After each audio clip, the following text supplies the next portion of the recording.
This is Transplant Lifelines, empowering patient engagement and long-term graft survival.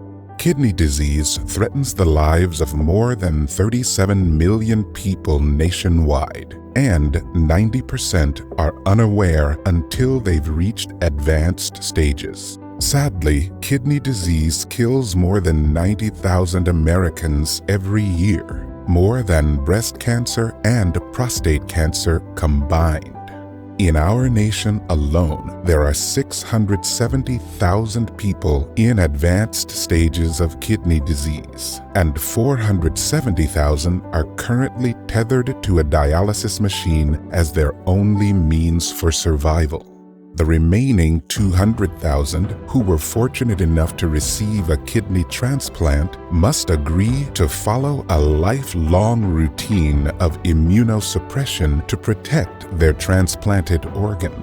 This daily pledge to rigorously adhere to on-time and never-to-be-missed immunosuppressive therapies is not negotiable. These medications are the recipient's lifeline to keeping their body from rejecting their transplanted organ. This responsibility can be an overwhelming process for those who have not been invited to engage and actively discuss their concerns and observations.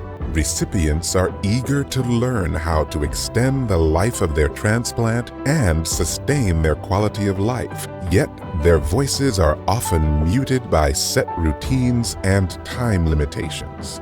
They need to understand how their medications interact with other medications, including vitamins, supplements, and the foods they eat. They'd like to know how their anti-rejection medications stack up to other options, so they can empower their voices to make more informed choices. They're curious about new technologies, clinical trials, and non-invasive options to proactively flag and treat early signs of rejection. All in all, transplant recipients respect their role and partnership with their kidney care team because they understand the importance of being engaged in coordinated communications between their nephrologist and transplant center. For each step they take is filled with immense gratitude and responsibility. They are true champions, forever safeguarding one of life's most remarkable gifts. These are their stories. I was diagnosed with chronic kidney disease in 2012. I received my kidney transplant on January 8th of 2016, when my kidney function was below 10%. It was really a time of struggle, both mentally and physically, for me, worried about my future and worried about my family's future. Now that I've received my transplant through the selfless act of a young lady who gave me one of her kidneys just because she wanted to help, my life has been full of ambition, full of joy and gratitude. Having received this gift comes with very tremendous amounts of responsibility, which I do not take lightly. One thing is making sure that I am committed to taking my immunosuppressive medications daily, and to do it very seriously and without exception. I do wish that prior to my transplant that I had been able to have a more open lines of communication and partnership with my kidney care team that I had at the time. You can't do this alone. It's good to have a team. It's good to have a village. And I realize that now that I play a vital role in my transplant success.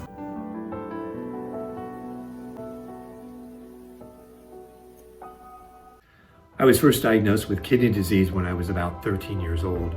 I inherited polycystic kidney disease from my mom, so it really wasn't much of a surprise. I really didn't start having symptoms though until my late 40s.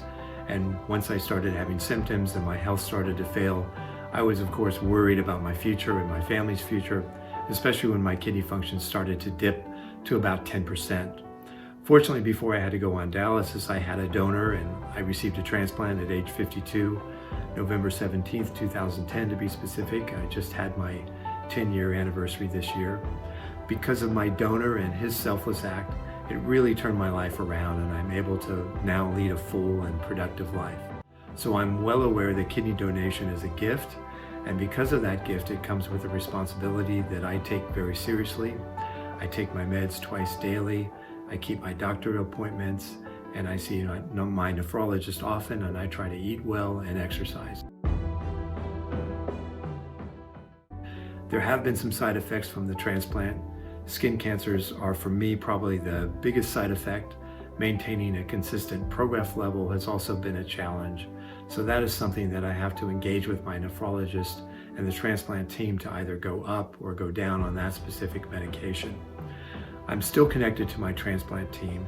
I see them about once a year in addition to the visits with my nephrologist. My transplant team and nephrologist are part of the same network, so they do share information with each other, and that's good.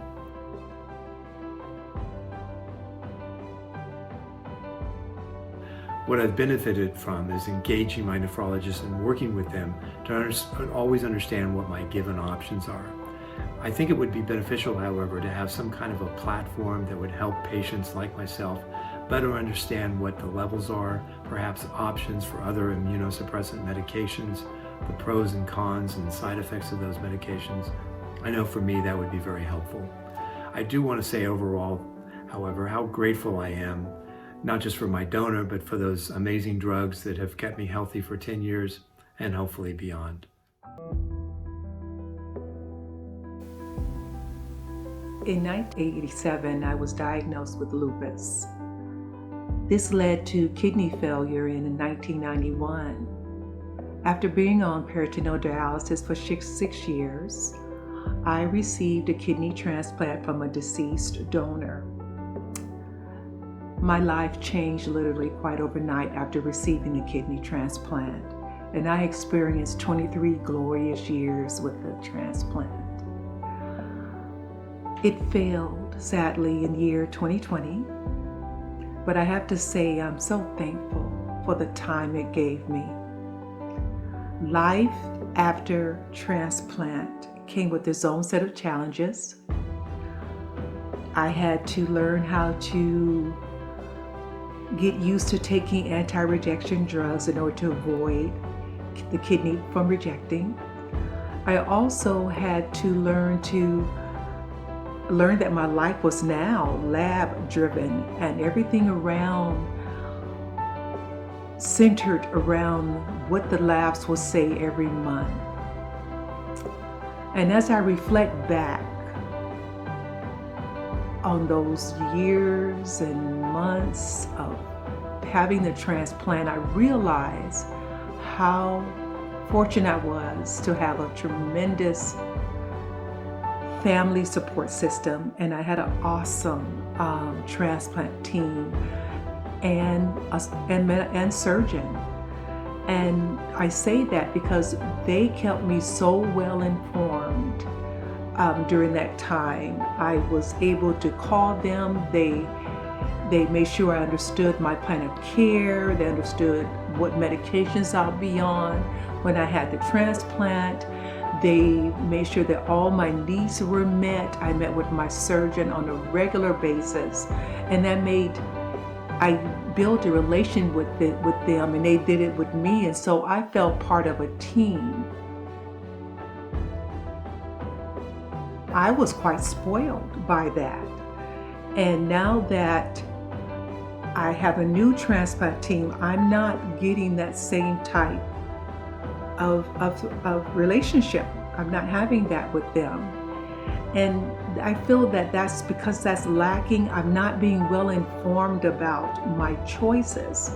For example, of what type of medications that they have available now for anti-rejection drugs. What are their contraindications, if there are any? What are the side effects that they have? such as, do they cause tremors like some of them do? Do they cause insomnia? And also cancer. So these things are very important. I'd also like to know if there are clinical trials being ran, if there are new technologies for transplant. This type of information is so important. And this type of relationship with your medical team is so important, because being a patient who's well informed can make good choices and decisions. And this ultimately will determine your quality of life while waiting for the transplant, your quality of life while after receiving the transplant, and not getting that information. It can shorten your transplant life and also can just shorten your quality of life.